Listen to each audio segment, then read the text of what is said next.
Everyone, and warm welcome to QET Gardens Point campus. In particular, we warmly like to welcome you when you come from outside the campus, and it's wonderful to see many new faces in what has been now a bit of an established series. So today is actually the 5th event, and we would love to welcome you again and again in a series we call Futures Unlocked, where the aim is to build futures literacy.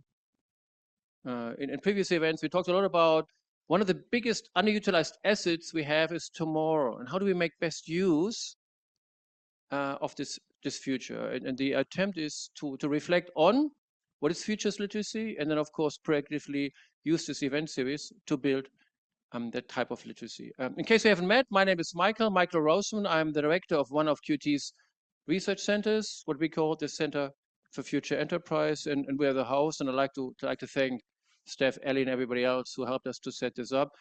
Before we get the show on the road, and today will be highly conversational. I very much look forward to this. Of course, I would love to recognize the traditional custodians of the place where we're coming together this afternoon. That means, in our case, I'd like to acknowledge the Turrbal Yaga people, pay my respect to the elders, past, present, and emerging. And of course, QT is deeply honored to continue the tradition of shared cumulative knowledge building via research and teaching. Today, it's a tremendous highlight for us because we welcome a local rock star with tremendous global impact. And so in the previous event, we had Joseph Forrest coming up, who set this scene. He joined us from Victoria and gave us a good overview about future code and the future triangle. Elissa, wonderful to have you back. Amazingly highly interactive session where you took AI and helped us to sensitize a number of pillars that matter a lot. We had our colleague Dirk Walker from Sydney talking about theorizing about the future. How do you develop theories if you don't have actual empirical data? And we talked about speculative theorizing. And last month, we traveled to Italy, and Maria Grazia from Milan talked about, among others, the difference between foresight and forecast. And today, I think it's fair enough to say we welcome one of the global thought leaders and global megatrends. So Stefan Hajkowicz, PhD from the University of Queensland, and you started your career in the world of natural resource management, but I think last time I saw you, you talked about artificial intelligence. And so you're very comfortable, go all the way from very natural to incredibly human or machine-made artifacts, and that is a great tradition that you built up here. And then your thesis, and we unpack this in a second, motivated you to think about foresight. You gave birth to this strategic foresight capability and set a whole trend and team in movement. You published an amazing book on global megatrends. Today you came with a bus and brought your whole team. So let's take the opportunity as well to introduce you later and to mingle when there's a chance. You're heavily involved. You're heading off to another event in the city. But today we thought instead of having a presentation, we want to have a conversation involving all of you. So we really want to unpack the things that matter most to you, the things that will help you the most. And when I say you, I do not just mean our academic community. We have today representatives from the federal, the state, the local government, from asset-intensive industries, from service industries. We have people who have a degree in foresight. And we try to socialize this. So how can we build futures literacy as one of the key capabilities in our economy, in our organizations, in our societies? But for now, ladies and gentlemen, please let's welcome today's discussion partner, Dr. Stefan Hajkowicz. Thanks for joining us, Stefan. Thank you. Thank you for having us here.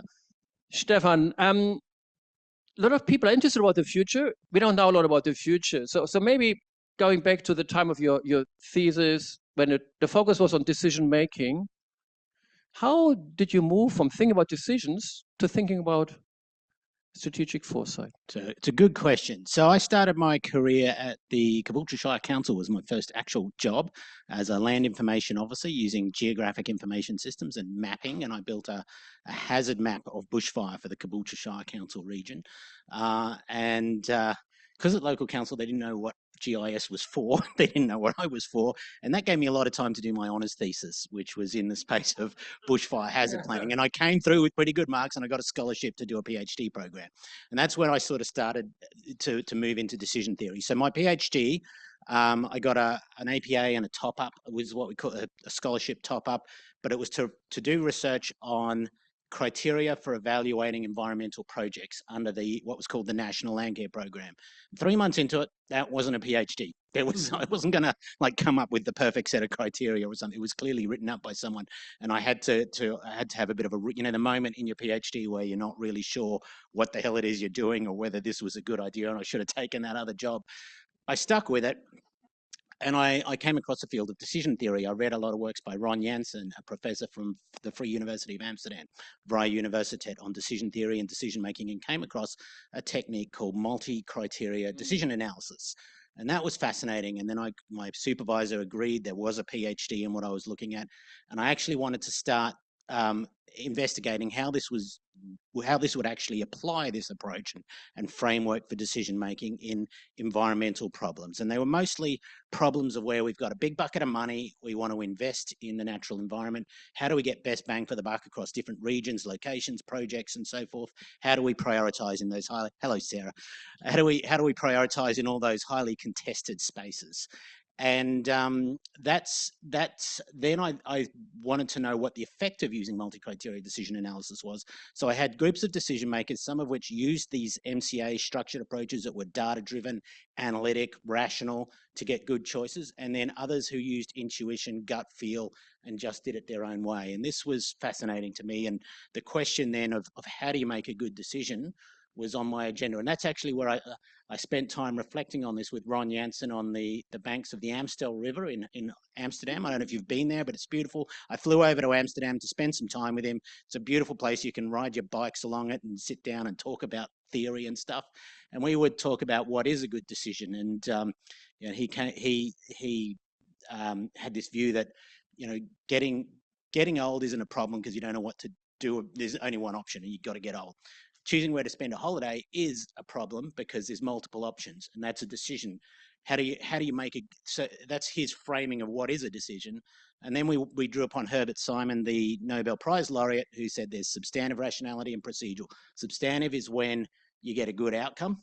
So it doesn't really matter how you made the choice, as long as the outcome is good, we're happy. And procedural, a good process was used. And this formed the basis of my PhD. But there is a link to strategic foresight in this story. So you've traveled a lot, to Amsterdam and back. Yep. So, but I think it's important that you had these sort of two facets of a decision. The process of making a decision and the outcome, and they're ideally correlated. When you go to organizations, before we talk about foresight, maybe, do you feel right now they make good decisions, and do they make the right decisions? Well, that's the big question. They make a lot of decisions, and a lot of them don't go too well. And the whole reason we do strategic foresight, the reason this field that we're all interested in here today exists, is to help someone somewhere make a better choice. And these are critical points in your life. For a room like this, I would say a good lot of us are currently grappling with what I'd say is a complex decision. There are multiple options, no clear best solution. There are possibly multiple stakeholders, maybe your family, maybe your work colleagues, but it's more than just yourself that's getting impacted. You're trying to entertain multiple perspectives in here. There's incomplete data. You're not absolutely sure. There's a lot of uncertainty. Bring all these things together, and yeah, most of us will be grappling with a decision like this, and this is how you make your life go the way you want it to go, or your organization to go the way, is by taking that choice wisely. And I think there's vast scope to introduce more decision theory. But here's what happened to me on my journey at CSIRO. So the first 10 years of me was sort of continuing on from my PhD. I worked on the National Land Care Program, the Natural Heritage Trust, the National Action Plan for Salinity and Water Quality.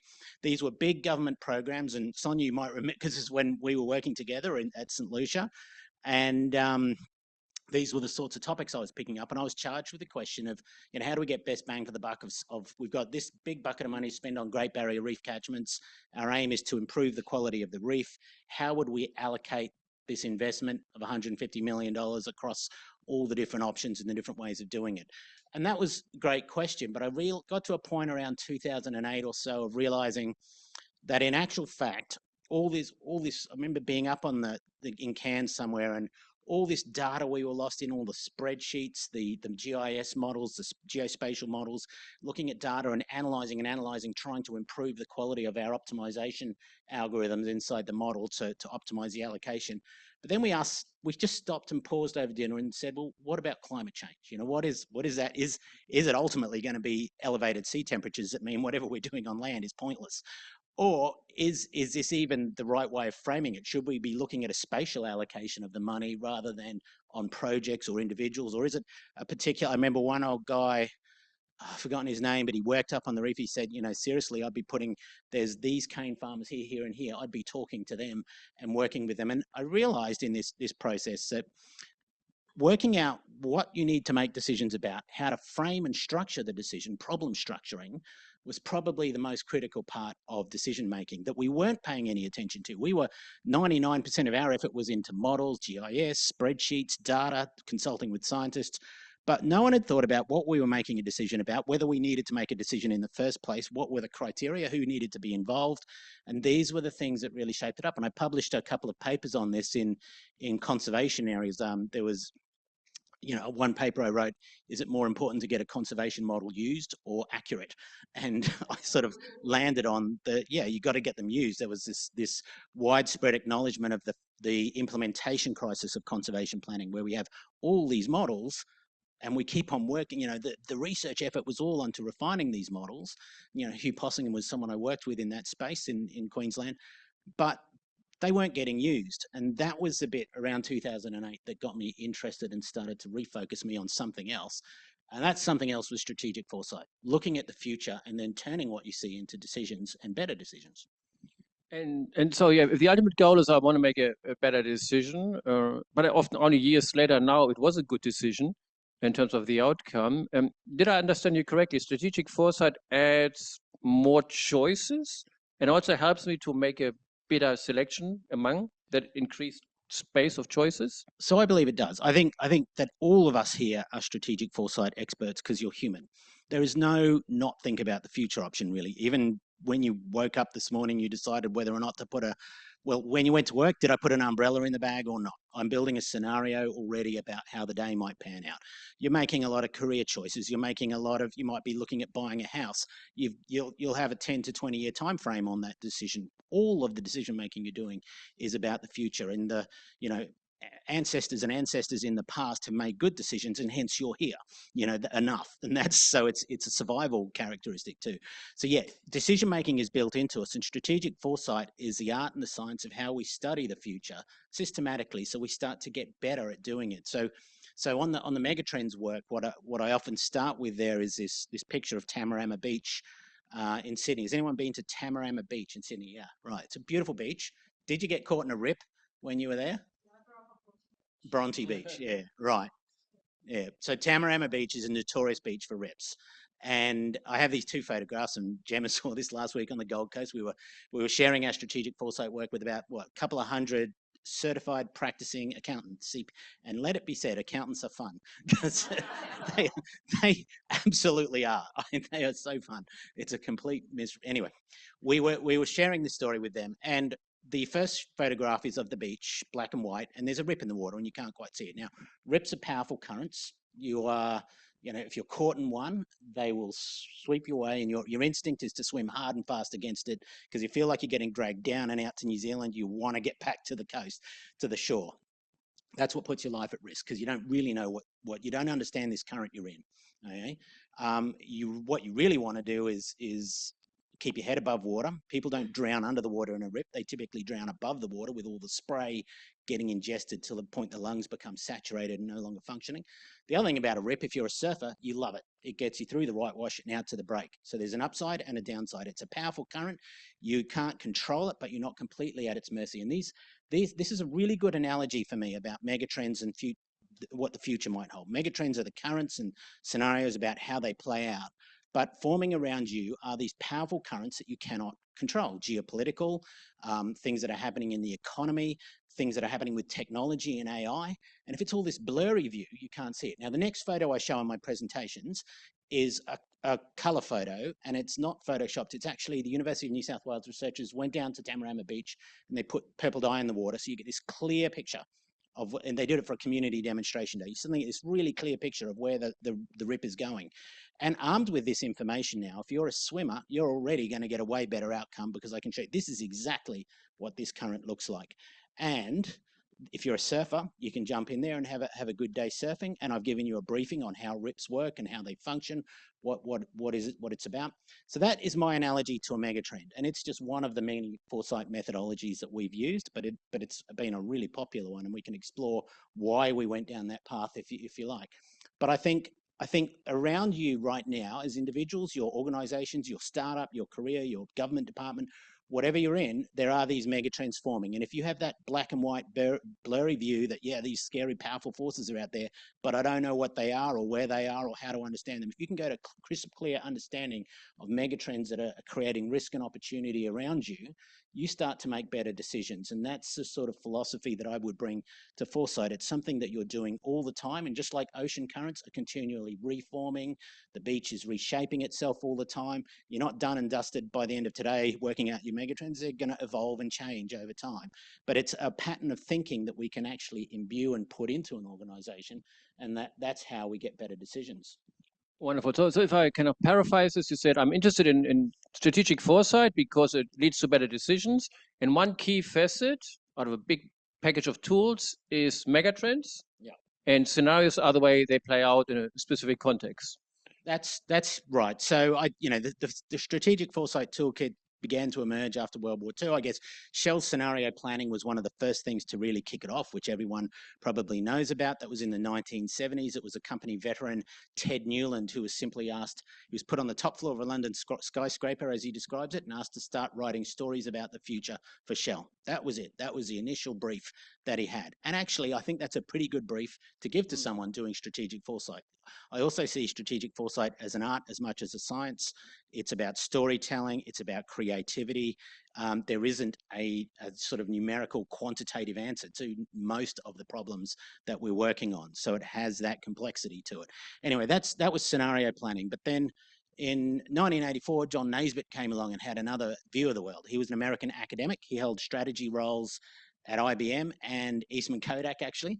I think he was one of the ones telling them they needed to do something different. But, that Kodak actually invented the digital camera and didn't realize what was... It's an interesting story, the Kodak one, in that, in actual fact, they did have some efforts to try and handle this mega trend that was digital disruption that was happening around them. They filed for bankruptcy in 2011 as a whole, one of the biggest corporate bankruptcies ever. But let's zoom back to the early 2000s, around 2002, 2003. They actually put up a website called Kodak Photo Easy Share, it was called, where after the barbecue on the weekend, you can put up a photo of family and friends. Then the idea is someone else jumps online, hits. But the idea was they would hit print and buy on that photo. And they put it up, and all of a sudden heaps of people were putting photos to share up there about what they'd done, pictures, but no one was hitting print and buy, and they wrote it off as a waste of time. Meanwhile, Mark Zuckerberg kept on going with Meta, and there was no print option because of so if you ask me, they hadn't really read this megatrend. They hadn't really understood what this digital disruption was that was happening around them, in that they had created a business model that they knew, whereas there was an entirely new business model forming that was incredibly effective. So I think John Naisbitt shows up 1984 with that strategy background. He writes this book, Global Megatrends, which became immediately a bestseller in a management sciences sector book that sold bestseller, 14 million copies around the world, New York Times bestseller. And almost proportional to the level of public interest and people buying the book was also proportional to that was the amount of academics saying how shit it was. And it was quite, he died a couple of years ago, and his obituary in the New York Times goes into this, in that he said he just kept on doing what seemed to be useful for people, not what he was supposed to do. He didn't actually pay much attention to the correct or methodological or theoretical way. And I think there's a big wake-up call for academics around the world in this, in that we tend to try and be pure inside our ivory tower. There is another philosophy, is that in actual fact, you need to understand the actual world. And if something is taking off in the outside world, that means more than what it does in your ivory tower. So that was his perspective. And I think I take a lot from my work work in that. And we have, as we've done foresight, we've been continually, what is useful for people? What are they finding interesting? How do we find evidence that it leads to decision making? I can give you a couple of examples where it did. But that's why we landed on megatrends, is when we published that first report. 2009 or 2010 was when we did the first one, and it was meant to be internal for CSIRO. We're 5,500 staff. We were working out what's the future hold, so we make investment decisions for Australia. What science, research and technology do we put dollars into today that makes the lives of future generations better, because it's high risk, long time. So we did this megatrends work. We ran through a process of, we opened up to all our staff, they could enter trends, and we identified megatrends. It was quite fascinating. It was meant to be internal, but there was a conference in Melbourne 2010 called Collaborating for Success, March 2010. And there was a video link to Boston Consulting Group to talk about their megatrends, because we're Australians. We always assumed it was better from overseas. That's just, but it broke. And Kerry O'Brien, the facilitator, had to go to plan B, and that was me and our megatrends, and it took off. And 16 years later, me and Gemma are on the Gold Coast talking to the CPA profession about megatrends, and there'll be another one next week. So it's stayed going. So Stefan, let's zoom into megatrends, because we haven't covered this so far. What is a megatrend, and how do you identify a megatrend? So I think the ocean analogy to me is the strongest sort of way of thinking about it. But it's a meta level trend that occurs at the intersection of geopolitical, economic, environment, social, technological trends. Trends have tighter typological definition, temporal and spatial definition. They're smaller, shorter, but they can be where you're really looking at them to bring them together to create megatrends. And in a lot of the methodology I've developed on foresight, we start with building this trends database. We call it horizon scanning, but we cast a wide net over all trends. They're different to background issues, and they have directionality. They're taking you or the thing we care about into a different space. And then we have processes for bringing them together to work out megatrends. And we ask on each trend, we ask evidence and relevance. Prove to me it's happening. Prove to me it matters. And foresight is a great myth-busting exercise, in that I remember seeing one of the trends we had in our early database was credit card fraud, and it just went up like this. And then I did divide by transaction, and it was a much, much flatter line. Still going up, not non-trivial, but not that. Again, the decline of the Great Barrier Reef was another trend. The hard coral cover area contracting. Then I got into it, doesn't always contract. It had actually gone through a period of contraction. Then it went through a period of growth, now another period of contraction. And the science on it was, 5 days worth of reading journal papers and trying to think this through before you you don't want to just sort of make a statement in your trends database that, yes, hard coral cover area is declining. Yes, at the end of the day, I think it was, but it was a nuanced and more complex story with a lot of uncertainty about where it was heading, and with some views that the whole thing was just sort of shifting south as climate change took hold. So those sorts of fascinating things happen in the trends, but they are brought up to the level of megatrends, where we start to say, well, these are the significant drivers of change, reshaping the business environment around the organisation that we're working with. In Australia or globally? Well, we've done ours from the point of view of CSIRO for Australia, because we're cross-sectoral. We are in every industry, every sector. We just looked at our set for Australia, but there is no single set of megatrends. Every company, every individual has, you've got a set of individual unique megatrends happening around Michael Rosemann that you need to be reading and understanding, and they are going to shape your future. And your ability to do that, you get the more closer to the future you want to have. But likewise, one of the first large companies was an ASX company that commissioned us to do a megatrend study for them. That was a company, GPT. They are a property sector, a real estate investment trust. And in 2013, I'm thinking it was, they reached out and said, look, we've seen the megatrends process. We would love you to do it for us. So we went through the process of identifying, we talked to 50 or so of the staff, we had interviews, we talked to a lot of investors and experts that they often consult with in the retail sector especially, but also they build off shopping centres, office towers, and at the time a tiny bit of industrial. So we did all this analysis, we identified the trends, we did staff workshops to use our processes to get to megatrends, evidence and relevance, and then what are the really big drivers of change reshaping the environment for GPT. And one of the megatrends was called behind the scenes. Every time you hit click and buy on an online website, you take a little bit away from the floor space they rent in the shopping centre, and rental rates in shopping centres, when adjusted for CPI, were going down. So it was a bit of a frog being brought to boil situation. They could tell their business environment wasn't, and one strategy was to just try and do it better and build nicer shopping centres, or the other was to do something different. They chose to do something different. So that was the first of the megatrends that had a big action, and that I presented it to the all staff, and then the board, and the CEO made the decision to sell $1.2 billion worth of shopping centres. And they published it in a bunch of, they really beamed this one out so we could talk about it. They put it into the newspapers and actually put out a report on their website about how they use the megatrends to get to that point of pure strategy. And Michael Cameron was CEO at the time. That was genius strategy. It was really well played. The marketplace responded great to it. The price growth for the prime industrial property they bought around Melbourne Shipping Port and Sydney Shipping Port and Melbourne Airport as well. They bought prime industrial land there, and they built these highly automated, advanced tech warehouses that were just designed to handle all of the e-commerce stuff that we were buying before it got redistributed in Australia. So prices went really well, the demand went really great. And then in 2020, COVID happens, and that becomes a savior for the company because offices and shops don't do so well. And it was really good that they had diversified into industrial. And I think that would be a case for me of where we saw foresight, megatrends translate into outcomes and a better result for the shareholders, for the company. And I could see that clear link. And so do I understand this correctly? All your megatrends are always highly contextualized, or do you have this sort of drop-down list of these are the 8 megatrends and they're like bottom-up, like a starting foundation when we start searching for a contextualized megatrend? Yeah. So often when we're presenting to a group, we're using our megatrends. Like we brought into Keynote at a conference, and it was the accounting profession last week on the Gold Coast at the Star, and we're presenting our megatrends for Australia. But to use them strategically, I would say, yes, they're going to be interesting and relevant, but the next bit is starting to contextualize them for the company or organization working with. But we're getting better at the contextualization, and that is because of AI.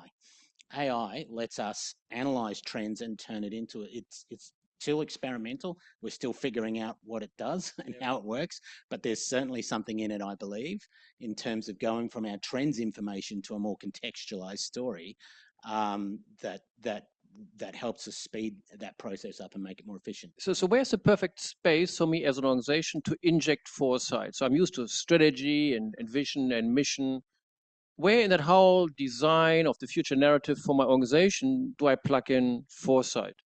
Your objective as CEO is to link it to decision making, and there's not just one decision maker in an organization. People at very low levels, to the board, to the CEO, are all making decisions, and you want that to happen. Joanne Leopold is a friend of mine. She's a futurist and does foresight work. She used to be head of foresight at McDonald's, and it's fascinating how that company had foresight and futures embedded into a lot of the decisions of what you're seeing on the menu. Is the result of a lot of strategic foresight thinking about what they think is most likely to be an effective way of doing things. But she would work with executive teams. She'd work with store managers sometimes at conferences and venues when they brought them in. But the aim would be to continually expose all of the decision makers in the organization to the future and trends and foresight so they can start piecing things together and make smarter decisions. Now, I would say, and Elisa is another futures expert here who's I'm a huge fan of Lisa. We would say strengthening this link between futures and foresight and decision making is the big game in town in foresight. That's my view, and that's where we need a lot more PhDs to understand how it happens. But we don't want to make it too strong.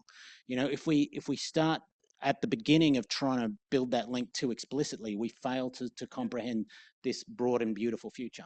But you encourage us to think more not just about strategic foresighting, but tactical or even operational foresighting. We really break it down. You can, and there's different ways of employing foresight. So there's the megatrends work, which we found was useful because it looks at the future as broadly as possible and helps you then say, well, this is what's happening. Then you can get into the what ifs, the scenarios, and the so what. What are we going to do about it? When you start to know what the decision is you're making, let's say we're starting to look at a strategic investment in X, then you can start to put scenarios over the top of it and start to stress test it. That's my philosophy anyway. I think scenarios get more useful when they have context of decision making. I don't think, like if we were to put out just general scenarios for QUT's future, they wouldn't be that helpful for you. I think with the end of it, you'd have this great world, terrible world. It wouldn't be like, the reality is going to be different. Megatrends, I think, is a more useful way because we can just sort of get to a point of enough of an evidence base to see that these are the things that are reshaping our business environment. Then though, when you put something to the test, you can use scenarios to stress test it. And that's where I think scenarios become most useful for a lot of foresight work. And that's you know. So before we ask the audience for some question, a final question that I had is, we in the last months talked often about the future count, yeah, the possible future, the plausible future, the preferred future, and so on.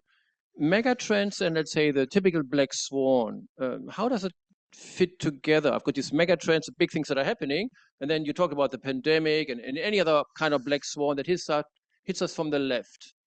How does the sort of megatrend, I look for evidence that something is taking off and something that comes from the left, how does this fit together? So the field of foresight has weak signals, wildcards. There's a lot of different methodology to try and help you think through these sorts of things where you will shock the system.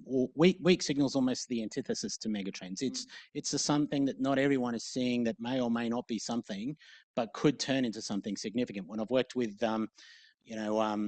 investors at the banks who do investment decision making, they're all looking for weak signals. They want to be first mover. Now, the problem is that a lot of what they're seeing as a weak signal may turn into nothing. Let's go back to this thing called Bitcoin in 2011. It looked like a weak signal, but it did turn into something that would have defied a lot of our expectations. I think if we really honestly went back to 2010 and applied all our logic to it, we'd say, no, this is bad. This is going to pass. There isn't anything. I would have probably been of that view. So I think some humility there about what will take off is important in the field of foresight, or what will happen. But that would be weeks in. Wildcards is where you shock it with something. You put a Donald Trump in there and you get wildcard.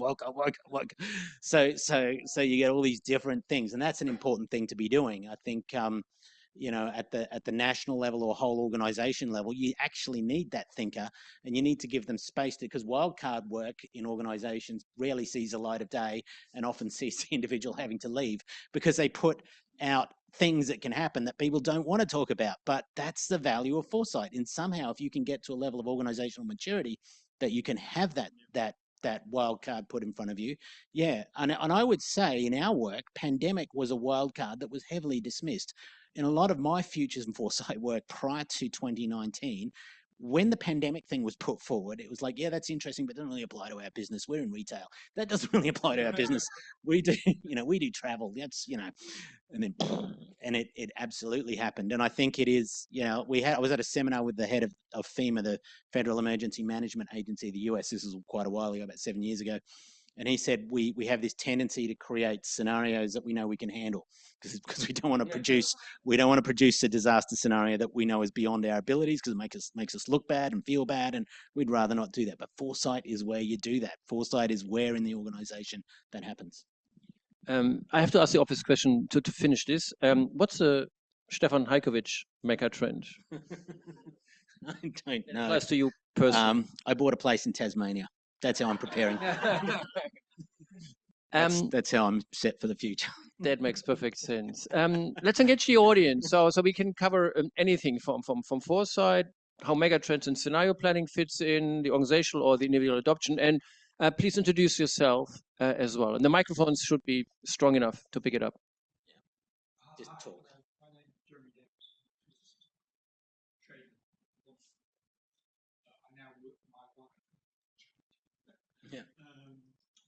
Yeah, my question is, where do you think culture fits into this framework? Really interesting framework. Yeah, it does, and it would change the way you think and do these things. And I remember in my early days in decision theory, this was, it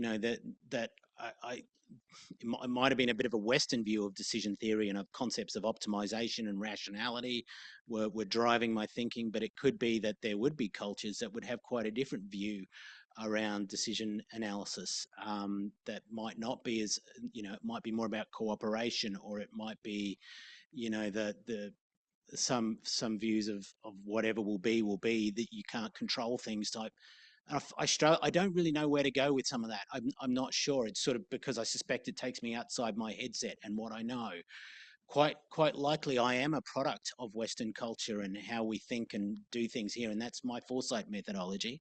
But it could be fascinating to get someone from a very different cultural background might start to treat these in ways that are different to me. What that would look like, I'm not sure. And then you sort of, are there commonalities that regardless of what cultural background you have, you're a human, you're subject to the future, and you need to make choices about stuff. So I think it's there, but then from that initial point, there could be a lot of different framings or conceptualizations of the future that matter. And then a lot of different ways of telling stories too. You know, I'm all wrapped up in evidence, data, and science. That's valid, but it's not the only way we do it. Thank God that wasn't me. Evan. Hey Stefan, thanks for your talk. I'm Evan from the School of Information Systems. So yeah, we look at trends like AI, and you talk about seeing megatrends as a wave. Yep. And it kind of gives the impression that there's no control, no influence. But like if you look at a trend like AI, that's of course the big tech companies that try to shape the agenda, have a lot of influence. The government that tries to shape the agenda around privacy, sovereignty, and so on. So how do you see the role of power and influence in shaping megatrends? That's right. So my analogy is to currents more, and it is to me, you're not able to control that ocean current that you're in as a surfer or a swimmer, but you're not completely at its mercy. You can start to strategize and work out what you're going to do to get the outcome you want. Now, for something like artificial intelligence, yes, it's true. If humanity got together and agreed where we were going, we can create the better future we want. But here's my experience. What's interesting is I have worked a lot on AI. I wrote the National Roadmap and the National Ethics Framework, and it is a huge part of what I'm doing. And it's fascinating. You know, I've just spent this morning with Claude Sonnet 4.5, creating software without writing a single line of code, but there's about 1,500 lines of code in my. It's fascinating. And it's changing what we do. But here's my experience is I've been often asked to be in front of Senate inquiries on behalf of CSIRO last year. And there was just this heavy view of regulation. We want to regulate. And if you'd have asked me at the end of last year, I was confident we were going to see an AI Act introduced, and we may actually yet. I think in the next month, we're likely to see some big announcements on AI, is my view. Whether or not that is an AI Act like the European one, I'm not sure. But here's the thing that struck me on some of those is Uber was illegal for a good bit of time. Didn't matter what our laws were, it happened. We can create a lot of laws about AI in Australia, but Sam Altman and Elon Musk and all the creators of AI software capability, Australia is probably about 5% of the making, 1% of the making of AI business. You know, we're mostly a downstream user of it elsewhere. And then we get part of the community say, this can't be right. We must not accept this. We need to create and invest. As much as you want that to happen, these forces are strong. They are global. We don't control them, and we have to respond to them. So our AI strategy might be a mix of regulations where we think they're effective and they can work, but at the same time, we have to accept that we can't regulate or control this world of AI. That in actual fact, we have to start to think about, well, what's Australia's position? What do we do? So we're in this current called AI. How do we swim in it? And the idea that we can, like the senators I was in front of had an idea that they could just control it. They just needed to make the right laws and it would behave the way they wanted. And we know that's not going to be how it is. It's more a case of accepting that you can't control this current, but determining how you can respond. Can I, on this one, if the waves are taller than ever, if the technologies are maybe more exponential than ever, do I come to the limits of mega trends when I feel there's so much uncertainty at play right now? Do you ever look at your own set of methodologies and realize maybe we need to change the science of how we develop mega trends? Because the extent of unpredictability seems very difficult to anticipate. Do we end up like, say, the US extreme or the European extreme? And both would be extreme scenarios, very different consequences for Australia's AI future. Do you ever reflect on, let's say, to what extent your method and your science behind megatrends needs to be revised in the year 2025? So there are certain things that can happen that cause all your paradigms, rationale, and ways of thinking about a problem to disappear and no longer work. My book, Global Megatrends, published in 2015, begins with a mountain climber going up a snowy mountain peak with his ice picks, his boots, and he has a system and a framework for handling these extreme conditions, and it's working pretty well. wind, the ice, he can handle and keep moving up. But he slips and slides, and all of a sudden, all of his frameworks, all of his methodologies is no longer applicable, and he comes off the mountain and goes into free fall. And you have to get to the end of the book to find out what happens. That was, a trick. But the concept I try to introduce is, these are moments of free fall where everything that you relied upon, that you're using at the moment, falls away and doesn't apply. Maybe for some businesses in tourism, the beginning of the pandemic was that free fall. All of what they had set up and all the way they were managing didn't work. Sometimes when markets go into free fall and tumble, all of the strategies that you're using for investment decision making no longer apply or function. Or you get a very different, unique character in charge of America, and a lot of the way you were doing international relations and policy, you need a new rule book, because this is a paradigm shift in terms of what we're doing. And somebody who figures out that paradigm, can make it work.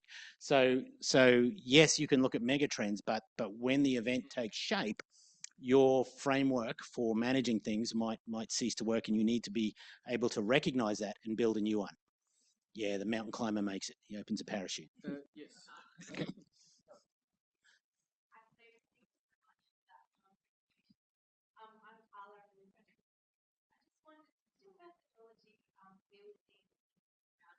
Megatrends being self-fulfilling.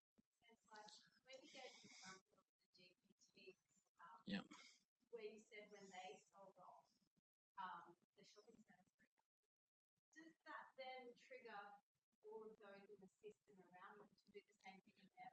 If they're not Look, it can. I don't know, even though they were a large ASX 50 company, I'm not sure they could actually completely affect the marketplace. I think that if you look at what happened around them post 2013, and we've seen Myers and David Jones somehow are still in operation, but that was our view, is they have closed. I think the Myers Centre here is closed. Melbourne, I would expect retail to be under that sort of pressure, and as much as they've tried to reinvent themselves, the challenge from online is sort of insurmountable, and I think it's going to intensify fairly soon. So it could, but mostly the concept of a megatrend is something that is beyond your reach to influence. It's not within your control. You might change or influence it a bit, though, in that possibly the futures you think about are the ones that get created if they happen en masse, and maybe that might be happening. I think the geopolitical stuff, the scary thing is we're thinking so much about these scary scenarios. Are we inadvertently creating them? That's something Foresight got to be a darker business from around 2022 compared to when I started. We were seeing darker scenarios and scarier stuff that we really didn't want to have to talk. But I think it's important that we do analyze it and talk about it. So it's a really good thought in terms of, will we create a megatrend? Do we actually not just create the megatrend? Do we actually create that future? The concept is you're describing futures as objectively and dispassionately, if you like, as you can. This is the change that we expect, and then you're strategizing from that to come up with the best possible strategy. Yeah. Yes, please.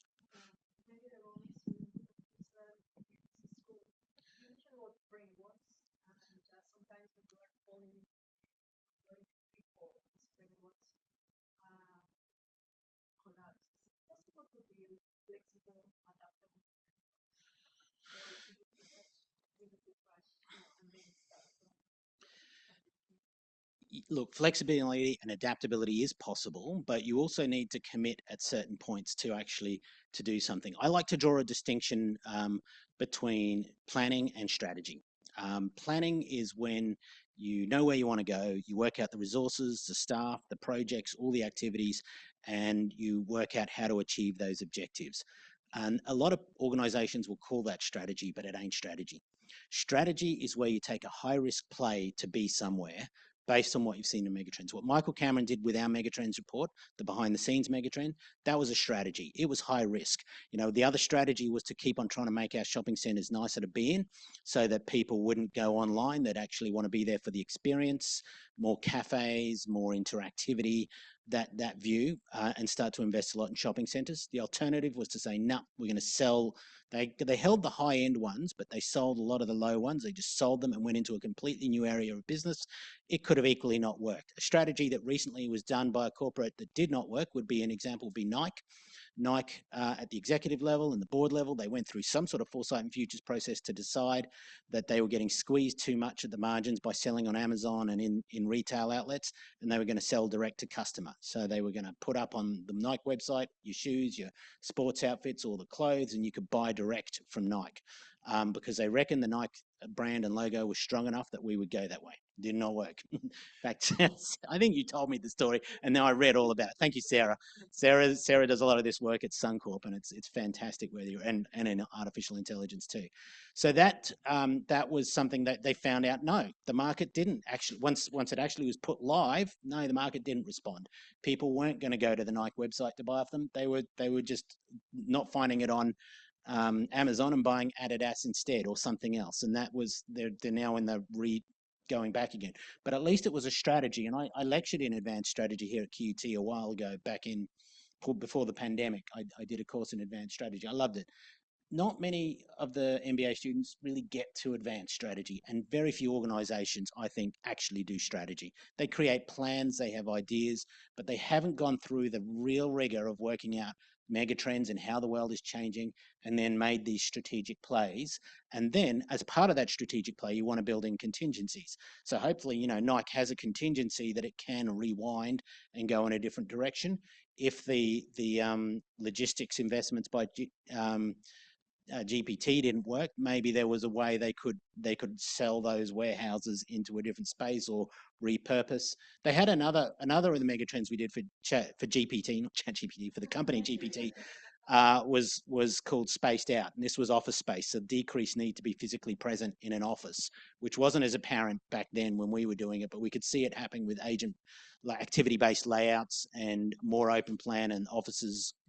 So they create this company called Space & Co, where they bought a co-working centre in Rouse Hill, it's a commuter suburb of Sydney. It's like a 1.5 hour commute into Sydney, and 80% of the workforce would commute. And they said, right, this is the place to do it. So they built this co-working centre. That was, again, a strategy play. They were going to open up more of these things because this is as opposed to having these big office towers in the centre of CBDs. It worked pretty well. Problem is the pandemic completely killed these places because you couldn't go in there because of the quarantine. So they had zero income.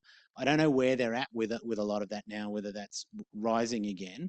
But you would build contingencies into those sorts of plans. But what I think matters is you go from foresight to strategy. And I think those strategy questions are fascinating, but it's not as much as we'd like to have a contingency for. At some point, you're committing resources, and it's going to be, if you're wrong, it's going to hurt. And so what I understand is sort of foresight leads to strategy, and strategy largely is like a hypothesis to be tested. I mean, Michael Cameron went from GPT to Suncorp, where the sort of risky move didn't pay out to the extent that he wanted. And so you could argue maybe there's foresight, there's strategy, but kind of building and testing that hypothesis appropriately might be needed. We've got time for maybe 2 or 3 more questions. And I saw, yes. Has had his hand up for a while. Go for it. Yeah. No, you go. You sure? Okay, then the lady in the back. You mentioned you need more PhDs. Yeah. And I wondered, what are the topics or like the solutions or questions that are at the forefront needing answering? Okay. Question of a potential Are you thinking PhD. you're doing a PhD? Maybe, I don't know. Awesome. And I'll try and convince anyone to do it. My favorite years of my whole career are my PhD years, of the freedom to sit on the banks of the Amstel River or at UQ and just think about stuff. Or when you're doing a PhD, if you find something interesting, no one stops you from just doing that for months and months until you have happily sorted out that you've come to a point of understanding and contentment with it. So it's a really fun time. But the PhDs, I think, need to be done in the field of strategic foresight. One is just fleshing out this gap between what we're seeing and what we do. In my book, I talk about the kangaroo on the highway in Australia that sees these lights coming towards it, getting bigger and bigger, and it's mesmerized and looking at them until wham, it gets a ton of Toyota in its face and it's all over, and it didn't hop out the way. And I think a lot of organizations, their foresight looks like this. They actually saw it coming, or climate change. There's a lot of things that we can look at. They saw it coming, it became clearer and clearer and clearer. Why on earth did they not do something or respond or act? And a lot of it is not due to lack of information about the future, about what was coming.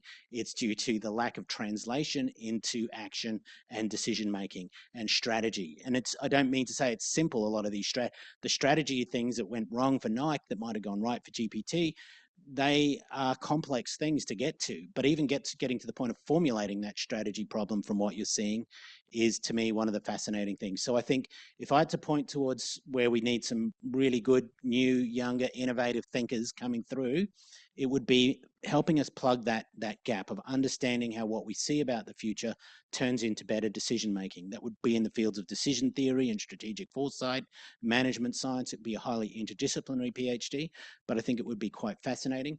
And it might be also where you start to bring in the psychology of decision making. I still think my other thing is where I would love to see more PhDs done is in the world of artificial intelligence and decision theory. What is AI doing to how we change way we make decisions? My younger brother has been using ChatGPT to plan holidays. He genuinely didn't know where to go. He's had this big, long conversation, and the answer was to take his family to South Korea. He's going to do it. Is that, so that's how he's made a decision. Is that going to be a really good decision or a really bad one? We'll have to find out. But it's a very different process from where he used to make. I think there's another massive opportunity to start to flesh out what AI means for decision theory and foresight. Hi, Stefan. In terms of megatrends, when you analyzed it for Yep. some time, Yep. 7 years, 5 years, 3 years, 10 years, do you think it's going to change when we have sense-making agents flying everywhere?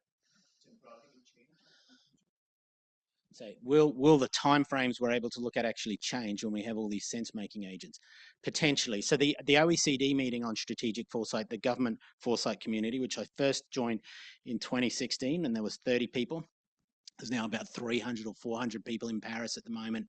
I'm not at this one. They meet every year in Paris talking about foresight, and the topic is AI for foresight, artificial intelligence for foresight. And it's sort of, I think that they needed to do this sooner. I think it will have an effect on the timeframes, how we do it, how we think about it. It has the ability to throw us into new and interesting spaces. If I ask you to do a foresight project for me, you've got, same as everyone else in the room, you've got blinkers. You're going to look at certain data sets. AI is what I'm finding that it can do to really supplement me, is it can look at places, I can write code that leverages AI that causes it to look in places I wouldn't have thought to look at, or to talk about things I wouldn't have thought to talk about. And I think that's one of the powerful things that it can do. Can it allow us to look further? It might help us craft the narratives about the longer term future, create imagery, create video, create ways of conceptualizing and think. A big challenge you have in foresight. In the early days, we had some fascinating sort of collaborations with artists who were working with us to paint, to create stories and even theatre. I think I'd love to go more into those spaces. A big part of being able to think long term is being able to show that story to people in a way that is not biased, not connected with, but a way of thinking about the future. And I still want to collaborate with an artist to have an art gallery where we can walk through, where both the science, the evidence, the business analysts, that has been married with artists to be able to create views of the future. So put all of these things together. We have a new tool at our disposal, which is AI, that crosses all the way from the analytics to poetry and art, and gives us an ability to create all sorts of mediums to tell stories of the future.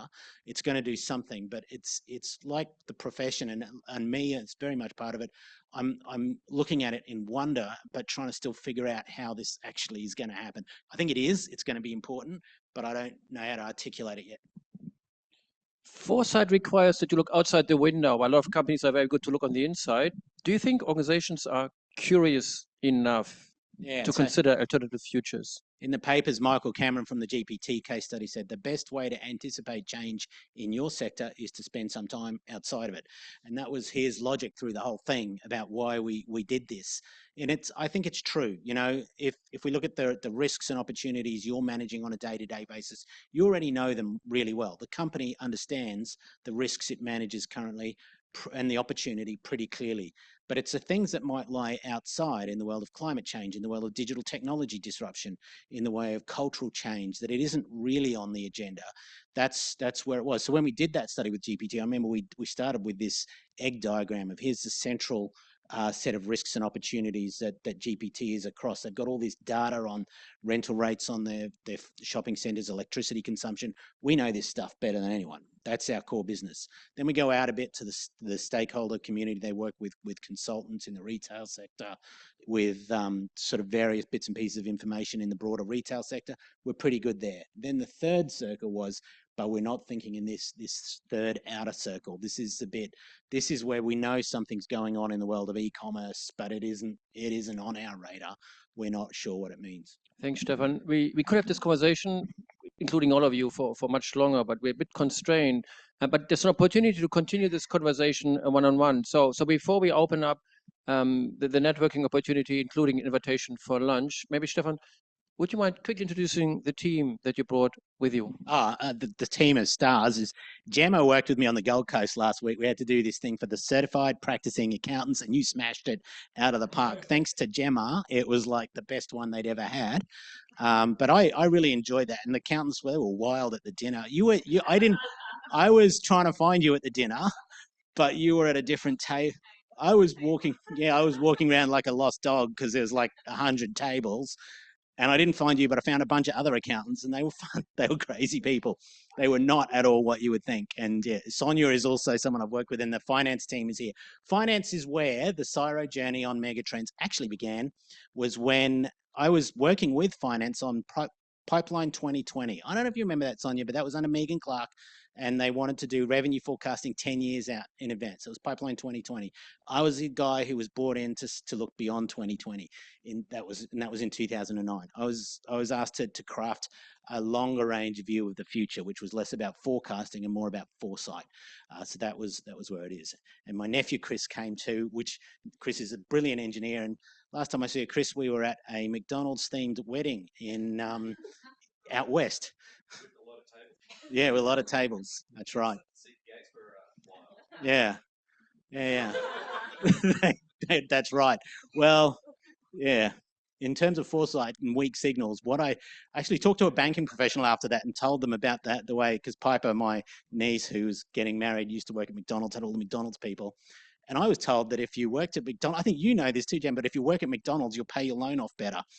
And that's what is actually known in the banking system. And that's a bit of a weak signal, or what, I don't know what you would call that, but could be why Piper did so well on real estate markets.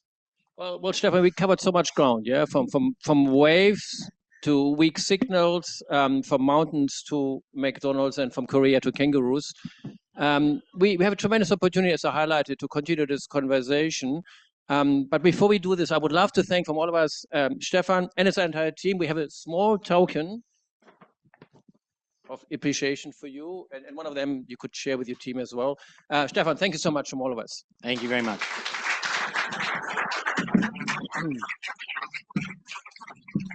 And immediate foresight, 1 month from here, we are welcoming Dr. Peter Skoblich. Peter wrote an amazing Harvard Business Review article called Learning from the Future, like what you describe, make the future tangible and then learn from it. So as part of learning from past experience, learn from potential future experiences. He's just about to publish a book, and you might be the first audience in the world getting hands-on insights. This will be live streamed from the United States, so we will share the exact timing for it. And then we've got, of course, Virginia, Colin, and Sherman here again back in the room. We hope to see you all. Please register or please follow us wherever possible.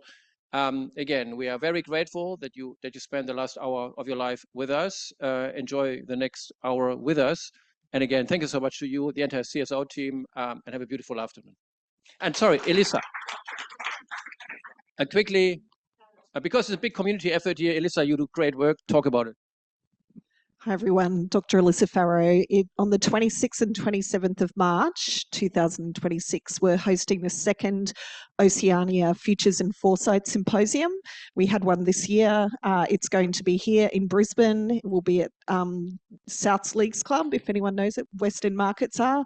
EOIs for speakers are currently open for people who want to do really deep experiential futures and foresight activities. So just wanted to give it a plug. I can make the details available to send around to this community. So, yeah.